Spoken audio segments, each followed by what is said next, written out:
नमस्ते, प्रणाम। हम खेसारी लाल यादव सबके पैर छू के प्रणाम कर रहा हूँ। आज सुबह आँख खोलते ही इतनी दुख भरी मैसेज मिला मुझे कि समझ में नहीं आया कि हम क्या करें। सीज़न 13 में, बिग बॉस के सीज़न 13 में हमारे बहुत अजीज़ मित्र और हमारे दोस्त भी और एक बड़े भाई की तरह सिद्धार्थ शुक्ला जी का जब न्यूज़ सुनने को मिला तो यकीन ही नहीं हो रहा था खुद पे कि ऐसा हो सकता है। क्योंकि मैं सीज़न 13 में हमारी लड़ाइयाँ भी दोनों भाइयों की हुई, वो प्यार की लड़ाइयाँ थी। और मैं जब सीज़न 13 के बिग बॉस से बाहर आ रहा था तो सबसे ज़्यादा अफ़सोस सिद्धार्थ शुक्ला जी को ही हुआ था, क्योंकि मैं उनको बाबा बोलता था और हमारी कोई पहले से परिचय नहीं थी। लेकिन बिग बॉस के सीज़न 13 में ही हमारी मुलाकात उनसे हुई। वो बड़े अच्छे इंसान भी थे, अपनी कोई भी बात निधड़क बोलते थे और इस उम्र में जाना ये कुछ अजीब सा लगा।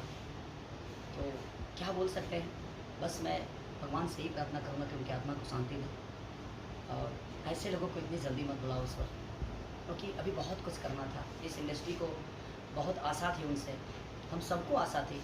एक अच्छी पर्सनालिटी के साथ, एक अच्छे विचारधारा के साथ अपने जीवन को चला रहे थे।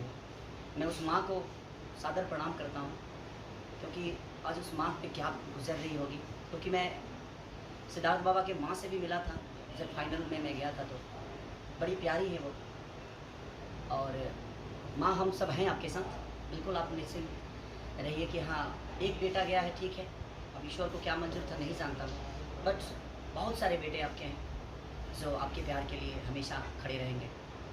तो दिल से ये दुख भरी बातें हैं, क्या बोल सकता हूँ मैं, बट मैं ईश्वर से ही प्रार्थना करूँगा कि भगवान ऐसे अच्छे लोगों को और इतनी जल्दी मत बुलाइए, ये धरती सुनी सुनी हो जाती है। Thank you.